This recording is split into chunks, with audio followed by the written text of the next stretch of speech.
At a family dinner, my foster parents bragged about making me a rich doctor, so I exposed the truth of how they actually stole from me and made my life hell. My parents were both killed in a hit-and-run car accident when I was just 10 years old. My dad was at the time 40 and my mom was 36. Neither of them had relatives who could take me in. We lived in a really small, church-going town where everyone knew one another. My dad had been the heir to a small fortune and so he never really had to work.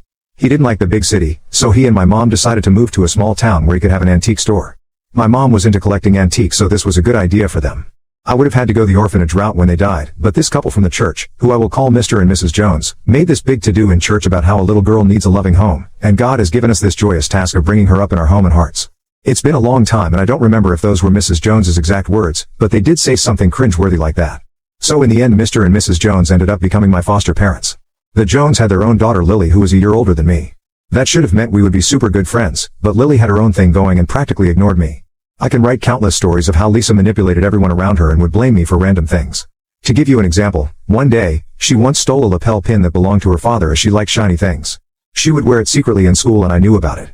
Mr. Jones soon discovered that the lapel pin was missing and turned the house upside down looking for it as it belonged to his father and he really loved it.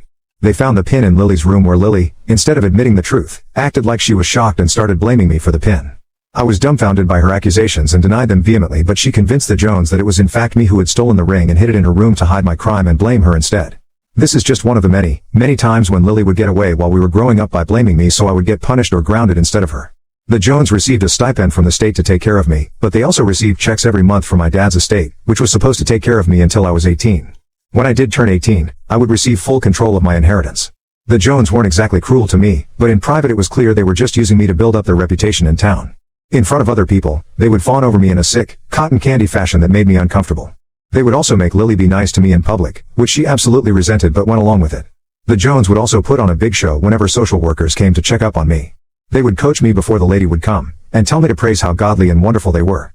After the social worker left, they would go right back to ignoring me and spending my dad's money on crap on the internet or on their trips. It was clear to me even as a teen that the Jones were using only some of my endowment, both from the state and from my trust, to take care of me.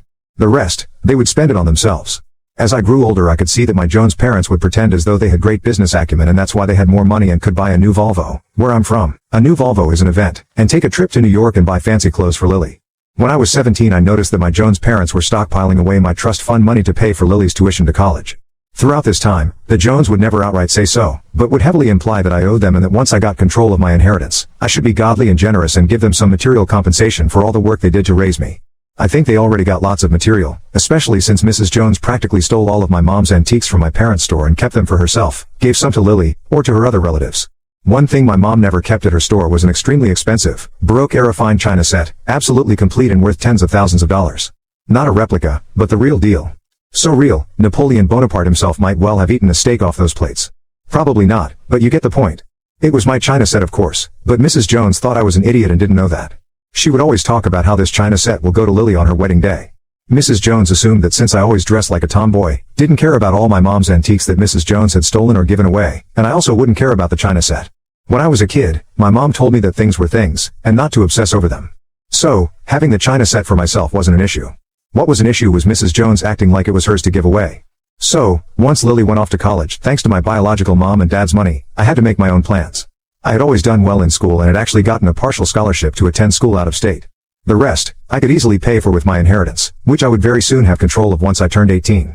Per usual, Mr. and Mrs. Jones were haranguing me about how I owe them compensation and since I was going to be rich soon I ought to share the wealth with them.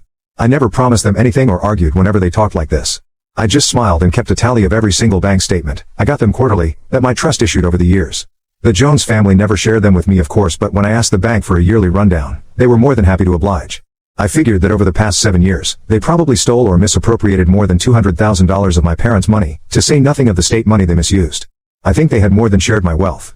I also wrote down every single major purchase my Jones parents clearly made over the past 7 years with money that was clearly beyond their means as a housewife and an insurance salesman. Things such as a $50,000 car for cash, a used $18,000 car for cash that they gave to Lily, trips to Hawaii and New York, and cash gifts to the church that made them look super generous at my deceased parents' expense. I kept it all in a nice, 3-ring binder. I started arranging my travel to my new campus so I could officially move out. I didn't have much stuff at the Joneses' house anyway, and had zero intention of coming back, not unless they apologized. The Jones knew I was leaving but didn't bother seeing me off, because they assumed I would come back to give them their due. I waited for our church's yearly antique sale extravaganza, set to begin in 3 days. Per usual, the Jones donated all sorts of random stuff, many of it knickknacks that used to belong to my parents and technically belonged to me. They weren't shy about giving away my stuff and taking credit for it. While Mr. and Mrs. Jones were on one of their shopping sprees with my parents' money and away from their house, I boxed up the china set that belonged to my mother and took it with me to college. On the way to college, I stopped at an antique store that I had researched about. I knew the good people here would appreciate it and give me a fair price for the set's value. Thankfully, they did, and I asked them to transfer the money to my bank account, which could only be accessed by me. As expected, my Jones mom went ballistic when she found her china set missing. She called me flabbergasted and I informed her how I had sold them. She started yelling at me that I had no right to do that and it should have gone to Lily. I told her that it belonged to my mother and she left it for me, so why would Lily deserve to have it? Mrs. Jones began shouting how ungrateful I was and how selfish I was for selling it when they had spent all these years raising me. I laughed hearing her words and told her that she would be hearing from my lawyer very soon. She started asking me what I meant by that, but I cut the call knowing that she and Mr. Jones were going to receive a big surprise soon. You see, I had met up with the lawyer who handled my parents' wills and we had discussed everything that my Jones parents had taken from me over the years, which was quite illegal. A week later, my Jones parents received a package by registered mail from me and my attorney. It contained my binder where I showed my bank statements and also a list of all their spending extravagances. It also contained a warning from my attorney that should they ever try to contact me again for money, they will receive a bill and a court date. That was that. Since then, Lily and the Jones family never reached out in 7 years, and I've intentionally kept it that way. About 6 months ago, Lily unexpectedly contacted me on Facebook. I remember blocking her, but it seems she made a new account. She shared that she's now married and expecting her first child, expressing thoughts about how she has been thinking about family. Lily admitted regret for not treating me better, acknowledging the absence of siblings in her life, and expressing a desire to share this journey with me. She apologized for the years of neglect and hardships she caused me, assuring me that her current outreach wasn't motivated by money but by genuine remorse as she found herself in a better place. It felt good to see that she understood her actions and truly apologized. I hesitatingly replied back to her, acknowledging her message and expressing my initial reservations. However, over time, our conversations evolved. Slowly, we started sharing bits and pieces of our lives. I told her about my journey through medical school and the challenges I faced to become a doctor. Surprisingly, Lily opened up about her pregnancy, sharing the joys and anxieties of impending motherhood, and spoke about her married life. As the weeks turned into months, our exchanges deepened.